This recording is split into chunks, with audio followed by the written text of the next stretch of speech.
Hey, all happy Wednesday. It is I, Cinephile Mike, your friendly neighborhood cinephile, here with day 84 of the 95 Days of Award Season posts. We're getting so close to the end. I hope you've had as much fun going on this journey as I've had going on it. And in addition to that, we are on day number 4 of Independent Spirit Award Week review set. Yes, the 4th film in this series of reviews, and today I am talking about Davy Chou's return to Seoul. Like yesterday's film, St. Omer, this film was shortlisted for Best International Feature at the Oscars, but unfortunately did not land the nomination. But it was nominated for Best International Film for the ISAs. Now, Return to Seoul is the story of Freddie. Freddie, a Korean-born woman in her mid-20s, when she was a little child, was adopted by parents from France who took her back there when she was a young baby. So she was raised entirely in France, speaks French, is not fully aware of the culture she came from, until this point now, 25 years later, when she has come to Seoul for the first time since her adoption although at times she doesn't seem as quite committed to the decision, but she has come to Seoul to find her biological parents. A fact that she kept from her adopted parents. So they don't know that she's on this journey to find her past.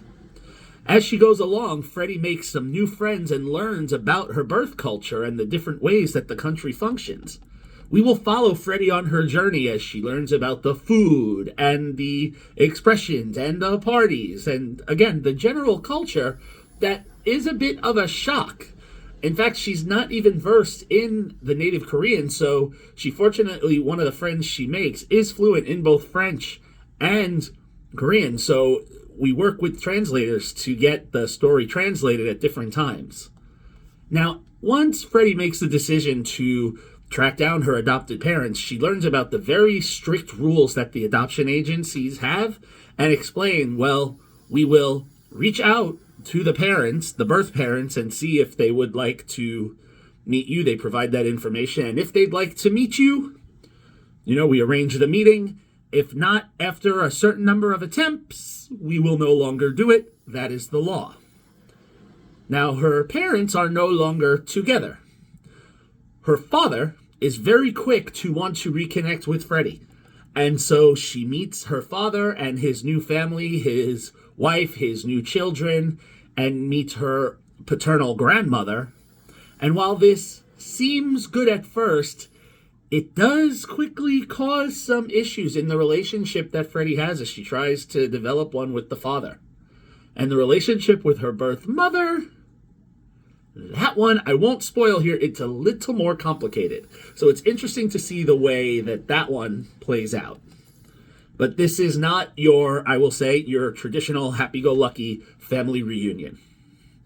And then the film will cover the next several years with different time jumps, including the recent pandemic years. And as the story progresses, we are going to see the impact of the choices that Freddie makes in her life, including a very interesting career choice that we will see takes her from France to back to Seoul to other parts of the world that kind of came out of left field, I won't lie. But again, to not spoil it, it was an interesting journey to go on. Now, serving double duty, Chou wrote and directed this film, and again, he tells a unique story that not only follows Freddie's journey to find her family, but also, very clearly shows that culture clash when you're inhabiting a foreign country, a foreign land.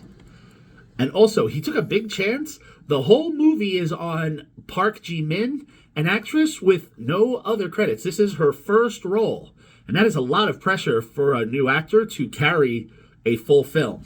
And she does give a decent job, decent performance as Freddie, and, playing that woman trying to find her way. His chance mostly works out. However, I have to say that at times her performance becomes a little stagnant and doesn't always quite match the progression of the story.